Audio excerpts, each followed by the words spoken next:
मताची आवश्यकता आहे, तर मिलिंद नार्वेकर 17 मतांवरच अडकले आहेत। तर प्रज्ञा सातव यांचाही आकडा सध्या वाढताना दिसत नाहीये। मात्र ही दृश्य आपण पाहतोय कशा प्रकारे आधीच सेलिब्रेशन सुरू झालेलं आहे आणि आता विटेकर देखील 21 वर पोहोचलेत। राजेश विटेकर राष्ट्रवादीचे, अजित पवार गटाचे राजेश विटेकर आता 21 मतांवर पोहोचलेले आहेत। शिवाजीराव गर्जे 20 आणि राजेश विटेकर 21 वर पोहोचलेले आहेत।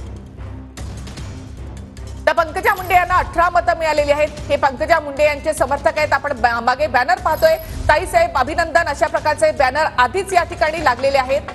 ताईसाहेब आमदार असा हा बॅनर या ठिकाणी लागलाय आणि त्यांच्या कार्यकर्त्यांनी आतापासूनच जल्लोष करायला सुरुवात केली आहे। पंकजा मुंडे आता 18 मतांवर आहेत।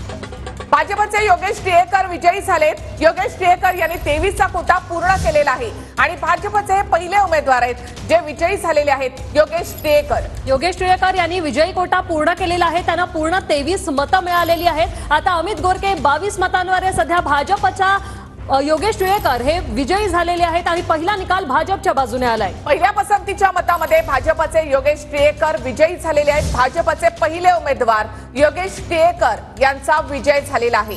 सुरुवातीपासूनच त्यांनी आघाडी घेतली होती आणि विधान परिषदेच्या निवडणुकीमध्ये योगेश टिळेकर विजयी झाले। पंकजा मुंडे यांना 18 मतं, सदाभाऊ खोत यांना 10 मतं मिळालेली आहेत। योगेश टिळेकर 23 चा आकडा पूर्ण करत या ठिकाणी विजयी झाले आहेत।